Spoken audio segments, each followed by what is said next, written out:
뒤 좌우를 보면서 인사합시다. 하나님이 우리와 함께 하십니다.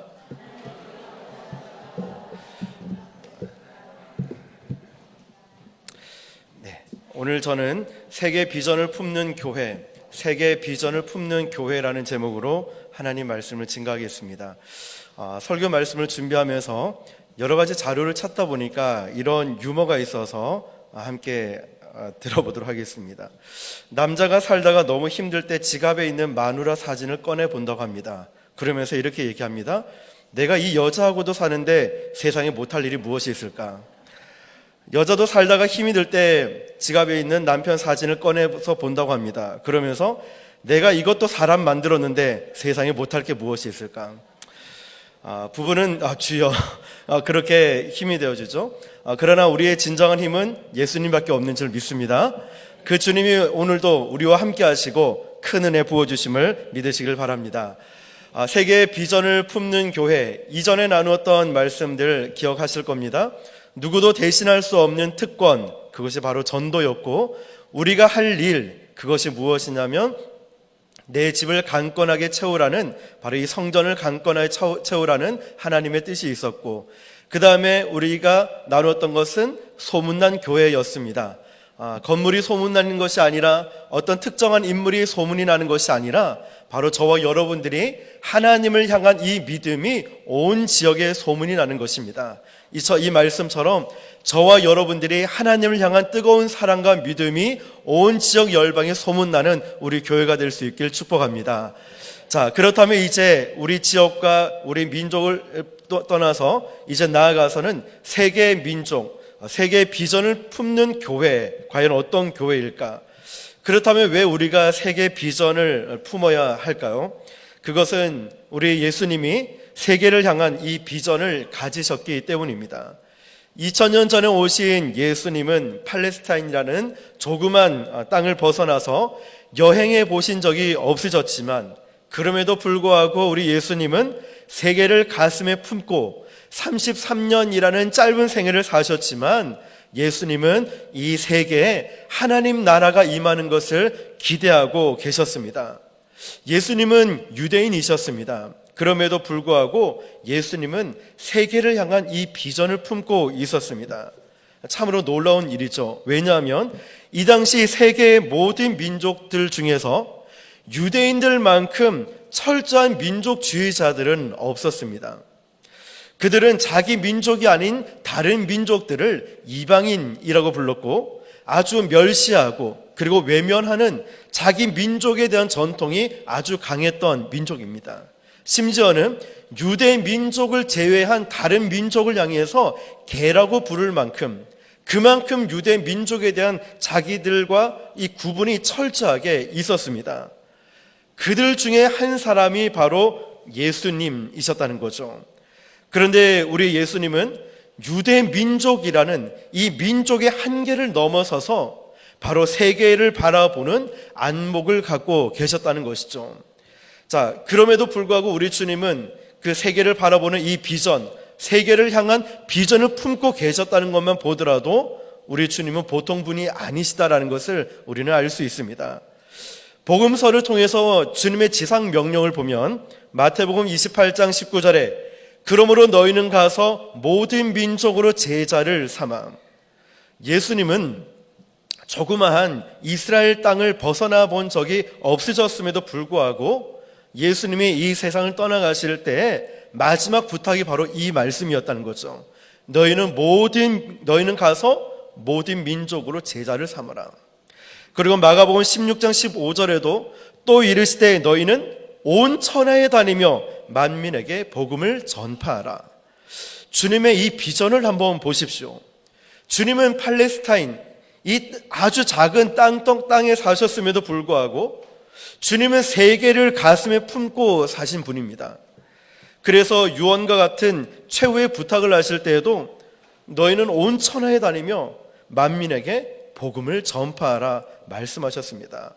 우리 주님이 세계 열방을 품고 있는 그 뜨거운 가슴, 그 심장이 느껴지십니까?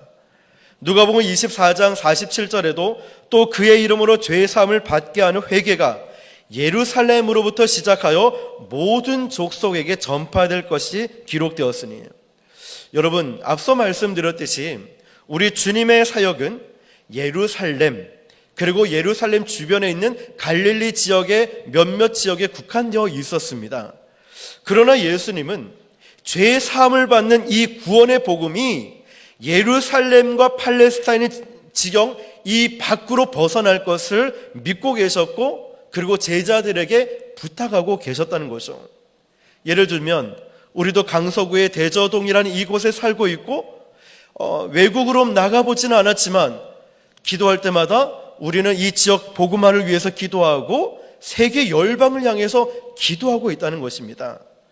우리가 잘 알고 있는 사도행전 1장 8절에도 오직 성령이 너희에게 임하시면 너희가 권능을 받고 예루살렘과 온 유대와 사마리아와 땅끝까지 이르러 내 증인이 되리라 하시니라. 주님의 이 지상 명령을 보시면은 주님의 가슴 속에는 세계 민족 열방을 향한 그 뜨거운 가슴, 뜨거운 심장이 뛰고 있었다는 겁니다. 내 교회, 내 지역, 내 것, 이 강서구의 작은 것만 바라본 것이 아니라 세계 열방을 바라보는 눈이 열렸다는 것이죠. 예수님은 예루살렘 이 지역만 바라본 것이 아니라 작은 땅덩어리에서 사역을 하셨지만 이 지역에 국한된 것이 아니라 생각과 마음은 온 유대와 사마리아 땅끝까지 주님은 그 마음을 품고 계셨고 거기까지 복음을 전파될 것을 믿고 기대하고 계셨다는 겁니다. 여러분, 주님의 이 간절한 사랑은 이 세상을 향한 사랑이라는 것입니다. 그래서 요한복음 3장 16절에도 하나님이 세상을 이처럼 사랑하사, 이 말은 물리적인 지구를 의미하는 것이 아니라 세상에 살고 있는 각양각색의 모든 사람들을 말씀하고 있는 의미입니다. 세상을 사랑하신 주님은 이 세상 사람들을 변화시키는 구원의 역사가 계속될 수 있도록 예수님의 이 세계 비전을 그리스도의 몸된 교회에 부탁하셨습니다. 그렇다면 주님의 교회는 마땅히 이 주님이 가지셨던 그 비전을 품어야 하지 않겠습니까? 주님이 그 비전을 품고 계셨다면, 주님이 그 간절히 열망하는 그 비전을 품고 계셨다면 우리 교회가 마땅히 당연히 그 비전을 품어야 하지 않겠습니까? 저 여러분들이 예수님이 그 마음을 품고 계셨다면 마땅히 당연히 그 비전을 품어야 하지 않겠습니까? 그 비전이 바로 세계 선교라는 것입니다. 이번 장에서는 성경에 나타난 모든 초대 교회들 가운데 가장 아름다운 교회였던 수리아의 안디옥 교회를 생각해 보고자 합니다. 왜 안디옥 교회가 아름다운 교회였을까요? 안디옥 교회보다 훨씬 더 크고 성도 숫자도 많은 교회도 있었습니다. 예루살렘 교회는 안디옥 교회와 비교도 안 될 만큼 많은 교인 수를 자랑하고 있었습니다.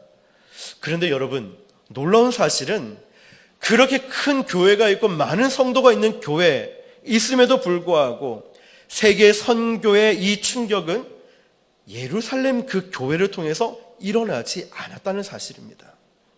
우리는 큰 교회, 성도가 많고 어느 정도 규모가 있으면 되겠지라고 생각하지만 그렇지 않았다는 거예요. 예루살렘 교회가 모 교회여서 선교의 분기점을 마련한 것은 사실이지만 하나님이 1세기 역사 가운데 가장 귀하게 쓰신 교회는 바로 안디옥 교회였습니다. 왜냐하면 이 안디옥 교회는 비록 규모는 작았지만 세계를 향한 이 세계 비전을 품고 있었기 때문입니다. 우리 한국 교회가, 그리고 우리 교회가 바라보아야 할 가장 아름다운 교회상이 있다면 바로 세계 비전을 품었던 이 안디옥 교회입니다. 왜냐하면 주님의 비전을 품고 있고 주님이 이 교회를 귀하게 사용하셨기 때문입니다. 자, 그렇다면 여러분, 어떤 교회가 세계 비전을 품는 교회이며 어떤 교회가 되어야지 세계 비전을 성취할 수 있는 교회가 될 수 있을까요? 오늘 세 가지, 본문을 중심으로 세 가지만 살펴보겠습니다. 자, 첫 번째를 따라해 봅시다. 큰 가슴을 가진 교회. 자, 여러분 여기서 큰 가슴은 다른 쪽의 큰 가슴이 아니라 영어로 설명을 하면 좀 이해가 잘 되실 거예요. Big heart, big heart. 그러니까 마음이, 가슴이 넓은 교회라는 뜻입니다. 여러분, 어떻게 해야 큰 넓은 가슴을 가진 교회가 될 수 있을까요? 자, 여기서 안디옥 교회는 아주 큰 넓은 마음을, 가슴을 가진 교회라고 알 수 있습니다. 왜냐하면 이 교회는요, 귀족들도 있었고 평민들도 있었고 신분과 계급을 다 떠나가서 하나님의 비전을 공유하고 있었습니다. 여러분, 이 안디옥 교회는요, 유식한 교인도 있었고 무식한 교인도 있었고, 그러나 그것은 전혀 문제가 되지 않았습니다. 그리스도 사랑 안에서 그러한 차이는 다 녹아졌어요. 그들이 한 비전을 향해서 그들은 모든 것을 드리고 있었습니다. 그 한 비전은 세계 선교였죠. 세계 열방 땅끝까지 복음을 전하는 것 위해서라면 아주 유식하거나 무식하거나 이거는 중요하지가 않다는 거예요. 그리고 이 교회에는 흑인도 있었고 백인도 있었습니다. 그들 역시 이런 인종을 문제를 다 떠나가서 좀 더 큰 관건인 세계 비전을 향해서 그들은 일치된 마음을 갖고 있었고 그들은 하나의 비전을 갖고 있었다는 것입니다. 바로 세계 비전, 세계 열방까지 복음을 전하는데 흑인이든 백인이든 그것이 무엇이 중요하냐? 하나도 중요하지 않았다는 거예요. 또한 이 안디옥 교회는요, 노인과 젊은이가 함께 사역하고 있었던 교회였습니다. 다시 말하면 이 안디옥 교회는요, 젊은 사람들과 노인들, 흑인과 백인, 유식한 사람, 무식한 사람, 부자인 사람, 가난한 사람들을 모두를 다 끌어안을 수 있는 큰 가슴을 가진 교회였다는 것입니다. 저는 우리 교회가 이런 교회가 될 수 있길 축복합니다. 저는 우리 대지교회가 그런 교회가 되었으면 좋겠어요. 오늘 안디옥 교회처럼 젊은 사람이든 노인들이든 흑인이든 백인이든 유식한 사람, 무식한 사람, 부자나 가난한 사람, 어떤 부류의 사람이라 할지라도 우리 대지교회에 오기만 하면 모두를 다 끌어안을 수 있는, 왜냐하면 정말 본질인 중요한 것은 십자가의 복음이기 때문입니다.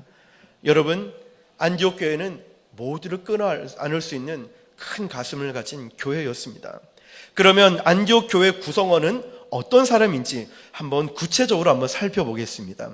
1절을 보면요, 안디옥 교회의 선지자들과 교사들이 있으니 곧 바나바와 니게르라 하는 시므온과 구레네 사람 루기오와 분봉왕 헤롯의 젖동생 마나엔과 및 사울이라.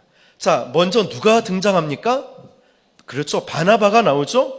바나바는 귀족 출신입니다. 땅을 기증할 만큼 아주 큰 부자였습니다. 자, 또 누가 나옵니까? 마나엔이라는 사람이 나오는데, 그 당시에 예루살렘 지역을 통치하고 있던 왕은 헤롯 왕이었습니다. 이 헤롯 왕의 젖동생이 소개되고 있는데, 즉 육신의 동생은 아니었지만, 혈육을 함께한 동생은 아니었지만 같은 유모에서 젖을 먹으면서 함께 자란 것입니다. 그러므로 마나엔도 귀족입니다. 헤롯은 그리스도인은 아니었지만 헤롯의 집안에 그리스도인이 있었고 그가 안디옥 교회 일원이었다는 이야기입니다. 자, 안디옥 교회에 있었던 이들은, 귀족들은 서민들과 함께 어울려서 그리스도의 복음을 위해서 헌신하고 있었습니다.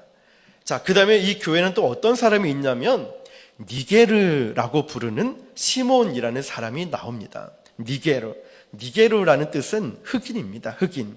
다시 말하면 안디옥 교회의 교인들 구성원 가운데는 흑인도 있었다는 것이죠. 그러나 여러분, 앞서 말씀드렸듯이 안디옥 교회에는 그런 것은 하나도 문제가 되지 않았습니다. 이런 모습에서 우리는 안디옥 교회의 영성이 어떠한지를 알 수 있습니다. 예수님을 부르는 사람들이여 모두 모이십시오. 우리는 한 가지 목적, 땅끝까지 복음을 전파하는 목적을 위해서 우리 함께 갑시다. 우리 함께 하나님께 우리 마음을 드리며 복음을 전합시다. 여러분, 또 하나 우리가 안디옥 교회 교인들에게 이름에서 우리가 주목해야 될 사실이 있습니다. 어떤 성경학자들은 오늘 이 본문을 이 이름들이 나이가 많은 사람부터 적은 사람 순으로 이렇게 순서대로 열거된 것이다 라고 말을 합니다. 그러니까 이 순서에 의하면은 바나바가 제일 나이가 많고 사울이 제일 나이가 적은 것입니다. 그때 사울은 청년이었습니다. 나이가 많은 사람에서부터 젊은 청년에 이르기까지 이들 모두가 교회 지도자급에 속하는 사람들로서 복음을 위해서 일하고 있고 세대 차이를 넘어서서 열정적으로 복음을 전하고 있었다는 것입니다. 그리스도 안에서 젊은 청년에서부터 그리고 성숙한 연장자까지 함께 복음을 가지고 사역하고 있던 안디옥 교회를 보십시오. 그들은 큰 가슴을 가진 교회였습니다. 그들에게 있어서 어떠한 것도 문제가 되지 않았습니다. 그러나 여러분 생각해 보십시오.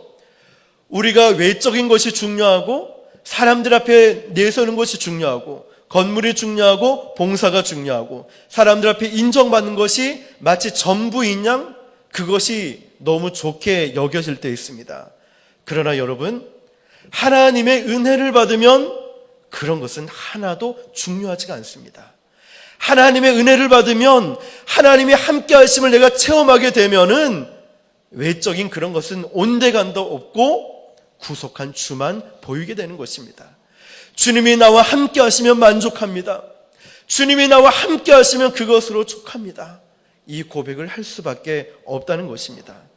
선교의 가장 커다란 장애물이 무엇이었냐면 이 교인들 의식 속에서 이런 생각들을 하고 있습니다.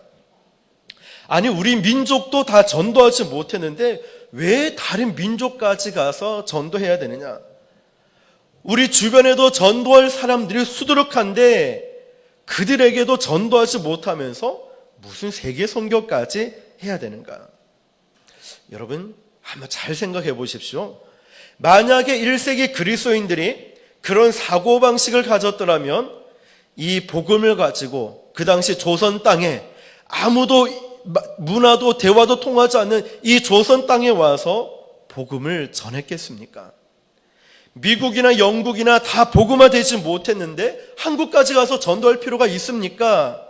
그랬다면 오늘 지금 저에게도 우리에게도 이 복음이 전파되지 않았을 것입니다. 사실 우리 주변에도 할 일이 많습니다. 그러나 주님은 너 주변에 있는 거 모두 다 복음을 다 전해놓고 땅끝까지 가라 명령하지 않으셨습니다.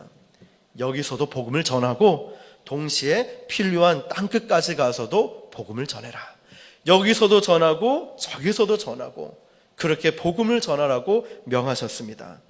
한국 교회가 그리고 또 우리 교회가 주님의 절대적인 이 명령 앞에 순종하기 위해서는 바로 이 안디옥 교회처럼 우리가 살아온 배경도 다르고 직분도 다르고 성별도 다르고 여러 가지 다른 환경에 있다 할지라도 큰 가슴을 가진 교회라면 어떤 사람이든 어떤 형태든 어떻게 살아왔든지 간에 예수님의 사랑으로 다 끊어낼 수 있는 그런 넓은 가슴, 큰 가슴을 가질 수 있는 우리 교회가 되기를 주님의 이름으로 축복합니다. 두 번째는 따라해 봅시다. 살아있는 예배가 있는 교회. 살아있는 예배가 있는 교회가 될 때에 우리는 세계 비전을 품는 교회가 될 수 있습니다. 우리 교회가 세계 비전을 갖기 위해서는 그곳에 생동감 있는 예배가 있어야 됩니다. 성령이 역사하시는 예배, 하나님의 음성을 듣는 예배, 감격과 감사와 하나님의 역사하심이 넘치는 그 뜨거운 예배. 여러분 그 예배가 사모되지 않습니까? 선교의 힘은 예배에서 나오기 때문입니다. 전도의 힘은 예배에서 나오는 것입니다. 오늘 본문에 보면 안디옥 교회 교인들이 하나님의 음성을 들었다라고 고백합니다. 2절에 주를 섬겨 금식할 때에 성령이 이르시되, 여기서 주를 섬긴다는 말은 예배를 드린다는 말입니다. 그런데 이들은 그냥 예배를 드린 것이 아니라 금식하며 예배를 드리고 있습니다. 금식할 때 밥을 굶는다는 것 자체는 중요한 것이 아닙니다. 더 중요한 것은 왜 굶는가, 왜 밥을 굶는가라는 것이죠. 금식의 이유는 식사 시간까지 아껴가며 간절한 마음으로 기도하기 위함입니다. 또 한 가지는 간절한 마음으로 하나님께 집중하기 위해서 우리가 금식을 합니다. 안디옥 교회 교인들은 금식을 하면서 간절한 마음으로 하나님을 예배하는 중에 하나님의 음성을 들었습니다. 여러분, 하나님의 음성을 들었다고요. 사람의 음성을 듣는 게 아니라 예배할 때, 하나님을 뜨거운 마음으로 간절한 마음으로 예배할 때 하나님의 음성을 들었다는 거예요. 그 음성이 뭐냐면 이어지는 2절 말씀에 내가 불러 시키는 일은 세계 선교의 사역입니다. 위하여 바나바와 사울을 따로 세우라 하시니, 여러분, 살아있는 예배는 우리로 하여금 하나님의 음성을 듣게 합니다. 살아있는 이 예배를 통하여 내 생각, 내 감정을 다 내려놓게 만들고 하나님의 음성을 듣게 만드는 거예요. 아, 그렇구나. 이것이 나를 향한 하나님의 뜻이구나. 하나님의 뜻이, 하나님의 마음이 어떤지 예배를 드리다 보니까 그 음성을 듣게 되는 거예요. 그리고 하나님의 음성을 듣는 자마다 하나님의 간절한 소원인 이 선교, 복음을 위해서 헌신하지 않을 수 없게 된다는 겁니다. 여러분, 반대로 생각해 보십시오. 예배가 죽어 있으면 선교도 죽습니다. 예배가 죽으면 전도도 죽어요. 예배가 무너지고 예배의 은혜가 없고 예배가 무너졌을 때 내 삶도 무너지는 것을 우리는 많이 경험하게 됩니다. 그래서 예배에 목숨 겁시다. 예배에 집중합시다. 예배가 살아나야 됩니다. 다른 프로그램이 아니라, 어떤 시스템이 아니라 예배가 중요합니다. 강조하는 이유가 무엇이겠습니까? 예배가 살아야 내가 살기 때문에. 여러분, 이 예배를 드릴 때 하나님의 음성을 듣기 위해서는 내 마음문을 활짝 열고 사람의 말로 받는 것이 아니라 하나님의 음성으로 들을 수 있어야 되고, 말씀을 들을 때 성령의 기쁨으로 그 말씀을 받을 수 있는 저와 여러분 되시길 축복합니다. 살아있는 예배가 있는 교회, 성령 충만한 예배가 있는 곳에는, 하나님의 음성이 들리는 곳에서 그곳에는 우리를 부르시는 그 하나님의 음성을 듣고 하나님의 음성을 듣는 자마다 선교의 장으로 뛰쳐나가고 전도하러 뛰쳐나가고 죽어가는 영혼을 향해서 뛰쳐나갈 수밖에 없어요. 나는 준비된 것이 없는데, 무슨 말을 어떻게 해야 될지도 모르는데 마치 수가성 여인처럼 와 보라고, 내가 만난 주님을 한 번 만나보자고, 일단은 한 번만 와 보시라고, 다른 어떤 사역리나 전도 폭발에서 외운 암기한 게 기억나는 게 아니라 그 진심이 느껴져서 와 보시라고.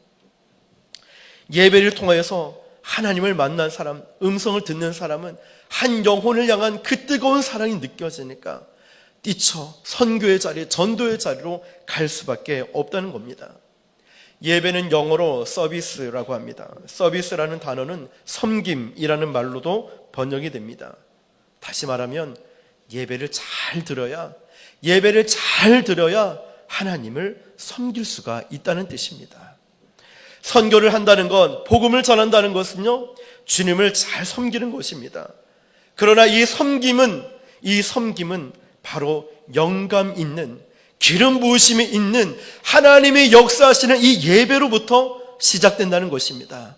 사랑하는 성도 여러분, 오늘 저와 여러분들이 다시 한 번 더 이 예배의 감격이 회복될 수 있기를 주님의 이름으로 축복합니다. 이사야 6장 1절을 보니까 우시야 왕이 죽던 해에 이사야 선지자가 하나님의 그 보좌를 향해서 예배를 드릴 때 천사들의 찬양 소리를 듣습니다. 거룩하다, 거룩하다, 거룩하다.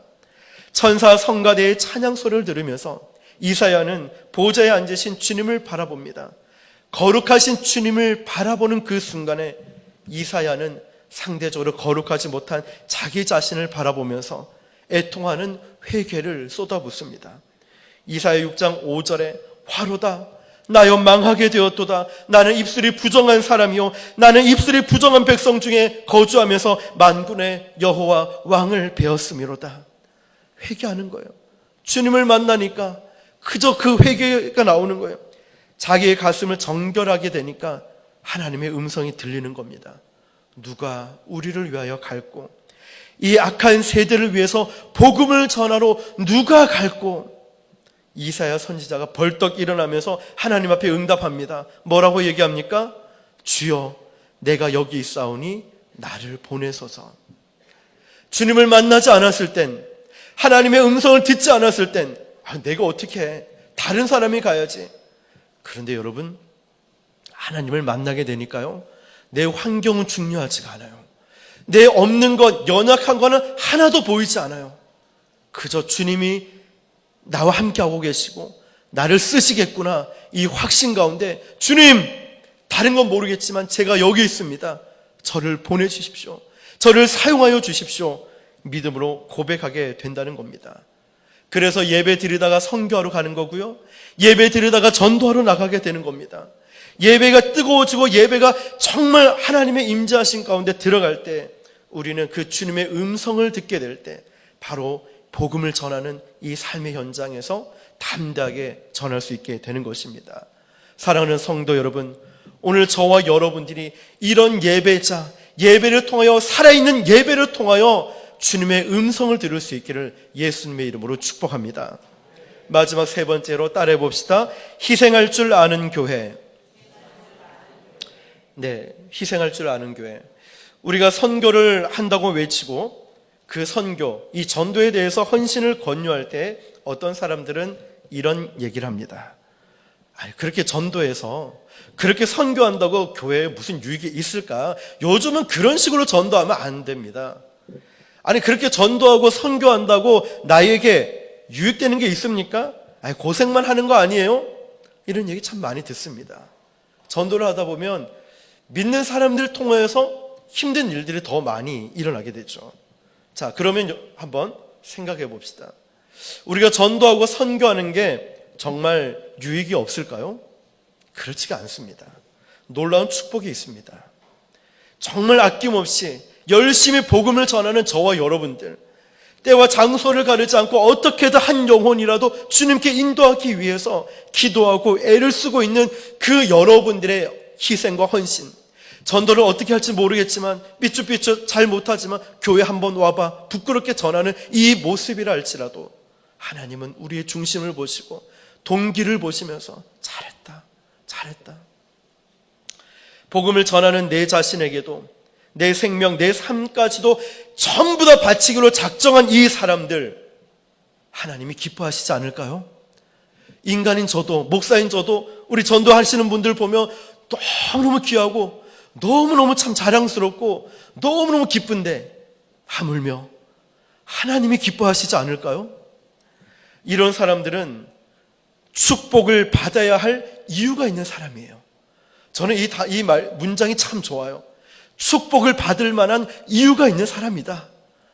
주님의 지상 명령, 주님이 가장 기뻐하시는 이 십자가의 복음을 위해 살아가는 집사님, 성도님 바라볼 때, 이분은 축복을 받을 만한 이유가 있는 사람이야. 한 교회가 선교를 위해, 전도를 위해서 모든 것을 내놓고 헌신할 때 이 교회야말로 축복받을 만한 이유가 있는 교회 아니겠습니까? 어떤 회사나 단체가 단순한 이익을 위해서 존재하는 것이 아니라 복음을 위해 전하기 위해서 존재한다고 할 때, 하나님 보시기에 이 사업장이나 아니면 이 단체 축복해 주실 만한 그런 이유가 있는 단체, 공동체 아니겠습니까? 얼마나 하나님이 기뻐하실까요? 저와 여러분 모두가 여러분의 가정과 여러분의 경영하는 사업장 외에도 정말 우리 교회가 하나님이 축복하실 만한 이유가 있는 공동체가 될 수 있게 축복합니다. 여러분의 삶에도, 각자 개개인에게도 우리가 열심히 주를 위해 섬기다가, 하나님 저 이쁘죠? 저 잘했죠? 기도하면서 우리 주님께 말할 수 있다는 건 얼마나 감사한 일이겠습니까? 물론 이익이나 축복을 위해서 전도하고 선교하는 것은 아닙니다. 사실 선교한다는 것 쉽지가 않습니다. 전도하는 것도 쉽지가 않아요. 이 자체가 희생입니다. 시간의 희생이고 물질의 희생입니다. 그러나 나의 희생을 통하여서 내 이웃이 구원을 받는다면, 나의 정말 작은 헌신과 이 희생을 통하여서 시간을 투자하고 물질을 드리는 이 시간을 통하여 그 이웃이, 그 영혼이 구원을 받는다면 이야기는 달라지겠죠. 내 희생을 통하여서 저 중국의 13억 인구가 복음을 깨닫고 하나님께로 돌아온다면, 내 희생을 통하여 일본의 1억 2천만 명이나 되는 영혼이 주께로 돌아온다면, 나의 희생을 통하여 강서구에 있는 영혼들이 돌아온다면, 나의 희생을 통하여서 내 가족이, 친척이, 이웃이, 사랑하는 사람이 주께로 돌아온다면, 여러분, 우리는 기꺼이 이 희생을 감수해야 되지 않겠습니까? 선교를 하려면, 전도를 하려면 물질의 희생이 되어야 하고 기도를 위한 기도의 희생도 필요합니다. 그러나 가장 커다란 희생은 사람, 내 자신을 희생하는 것입니다. 안디옥 교회는 바나바와 사울을 선교사로 보냈습니다. 바나바와 사울은요, 안디옥 교회에서 가장 훌륭한 지도자였습니다. 최고 인기 많고 훌륭한 능력 있는 지도자였습니다. 안디옥 교회 교인들은 그 훌륭한 지도자들을 자기 교회 그대로 계속 모시고 싶지 않겠습니까? 최고의 목사님들인데, 그러나 그들은 가장 좋은 지도자들을 복음을 전하기 위한 선교의 재단에 희생 제물로 드리기로 결단합니다. 2절을 보니까요, 주를 섬겨 금식할 때에 성령이 이르시되 내가 불러 시키는 일을 위하여 바나바와 사울을 따로 세우라 하시니. 자, 아마도 이때까지는 바나바와 사울이 교회 일을 하다가 또 선교 일을 할 필요가 있으면 밖에 가서 선교도 하고, 다시 말하면 교회 목회와 세계 선교 일도 동시에 감당했습니다. 그런데 이 세계 선교의 중요한 과제를 잘 수행하기 위해서는 그렇게 해서 될 것이 아니기 때문에 하나님께서 이렇게 말씀하시는 거예요. 바나바와 사울을 따로 세우라. 그들을 전적인 세계 선교를 위해서 이제 선교하라라는 뜻이죠. 안디옥 교회는 하나님의 명령 앞에 그들이 사랑하는 목회자지만, 그들이 정말 존경하는 목회자고 우리 교회에 꼭 있어야 될 목회자이지만, 따로 성별해서 구별해서 주께 세계 선교를 위해 드리려 했을 때 안디옥 교회는 예라고 응답했습니다. 오늘날의 안디옥 교회는 사라졌지만 그들의 희생을 통해서 전 세계에 복음의 빛을 발하게 되었습니다. 얼마나 값진 결과입니까? 그 사람의 희생과 헌신을 통하여서 안디옥 교회만 빛난 것이 아니라 이 바나바와 사울을 통하여서 전 세계에 복음이 전파되었다는 것입니다. 구약시대 사람들은 제물을 바칠 때 어떤 제물을 바쳤습니까? 흠과 티가 없는 첫 번째 것을 바쳤습니다. 그것이 제물을 바치는 정신입니다. 여러분들은 복음을 전하면서 선교 사역을 위해 또 전도 사역을 위해서 가장 좋은 것을 하나님께 드려야겠다라는 이 열망이 있습니까? 남는 시간 쪼개서 드리는 게 아니라 피곤하지만 지치지만 복음을 위해서, 제가 전도를 위해서 주님, 제가 가장 소중한 시간을, 소중한 물질을 하나님께 드리겠습니다, 이런 열망을 갖고 있습니까? 하나님은요, 세상을 이처럼 사랑하사 독생자를 주셨습니다. 얼만큼 사랑했는지 그 대가를 치르는 것을 보면 알 수 있겠죠. 우리 편에서는 아무것도 아닐 수 있지만 하나님 편에서는 가장 사랑하신 독생자 아들을 바쳤다는 거죠. 세상에 복음을 전파하기 위해서 하나밖에 없는 독생자 아들을 이 땅에 보내셨습니다. 가장 소중한 것, 가장 귀한 것을 사랑하는 저와 여러분들을 위해서 드렸다는 거죠. 이 희생, 바로 이 희생과 이 사랑 때문에 구원을 받았던 저와 여러분이라면 우리가 세계 선교에 대한 마음을 품고 전도에 대한 마음, 거룩한 부담을 품고 기꺼이 희생할 줄 아는 저와 여러분이 되고 우리 교회가 되어야 하지 않을까요? 가장 귀한 사랑, 하나님의 가장 귀한 희생인 그 독생자 아들을 우리에게 주셨다면, 우리는 예수님보다 더 귀한 아들처럼 더 소중한 존재를 여겨서 우리를 구원시켜 주셨다면, 저와 여러분도 마땅히 내 기꺼이 시간과 물질과 아낌없이 희생하는 것이 마땅하지 않겠습니까? 우리 예수님은 이스라엘 나라 밖을 여행한 일이 없으셨습니다. 그럼에도 불구하고 주님의 가슴에는 언제나 세계를 향한 이 비전이, 꿈틀거리고 있었습니다. 세계를 생각하면 우리 주님의 심장이 뛰기 시작하는 거예요. 예루살렘, 갈릴리 지역만 바라보는 것이 아니라 온 유대와 땅끝까지 이르러 증인이 되리라. 우리 주님이 품고 있던 세계 비전, 그 제자들도 가슴에 품기 시작하고 이 세계 비전의 심장이 뛰기 시작하는 거예요. 하나님이 세상을 이처럼 사랑하사 독생자를 내어주신 그 세상을 향한 사랑이 있다면, 주님, 이제 저도 내 것만을 위해 기도하는 것이 아니라 세계 열방을 위해서 기도의 지경을 넓혀가겠습니다. 저도 이제 세계 열방을 위해 기도하겠습니다. 그 세계를 품는 넓은 가슴, 큰 가슴이 되어야 하지 않겠습니까? 우리가 직접 나가지 못할 수도 있습니다. 그러나 여러분은 선교사가 될 수 있습니다. 기도의 선교사가 되는 거죠. 세계를 끌어안는 중보 기도의 용사가 되는 것입니다. 말씀을 마무리하겠습니다. 여러분, 큰 가슴을 가진 성도가 됩시다. 이제 어떤 종류의 어떤 부류의 사람들이 올지라도 끼리끼리 어울리고 친한 사람끼리만 어울리는 것이 아니라 이제 우리는 그들을 다 끌어안을 수 있는, 어떤 사람이라도 오더라도 십자가의 복음을 위해서 우리는 하나입니다. 세계 열방의 복음을 전하는 것 위해서 우리는 하나입니다. 큰 가슴을 가진 성도가 되는 겁니다. 그리고 또 한 가지는 살아있는 주님의 음성을 듣는 예배자가 되는 것입니다. 할렐루야. 예배자, 이 뜨거운 예배 들을 때마다 심장이 막 뛰기 시작하는 거예요. 하나님을 찬양할 때마다 가슴이 뜨거워지는 거예요.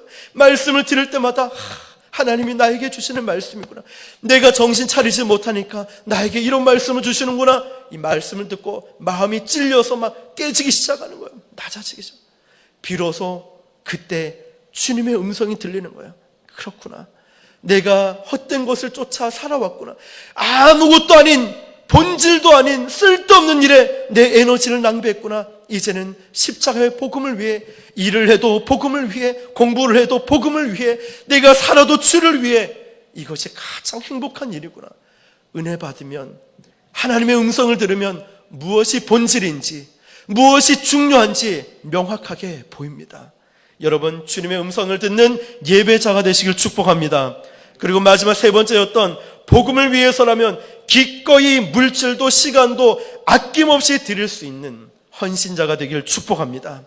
세계를 끌어안고 하나님의 뜻이 이루어질 수 있도록 이제는 세계 열방까지 품을 수 있는 넓은 가슴을 가진 안디옥 교회처럼 우리 교회가, 저와 여러분들이 귀하게 쓰임받을 수 있길 예수님의 이름으로 축원합니다. 기도하겠습니다. 찬양팀 나와주시죠.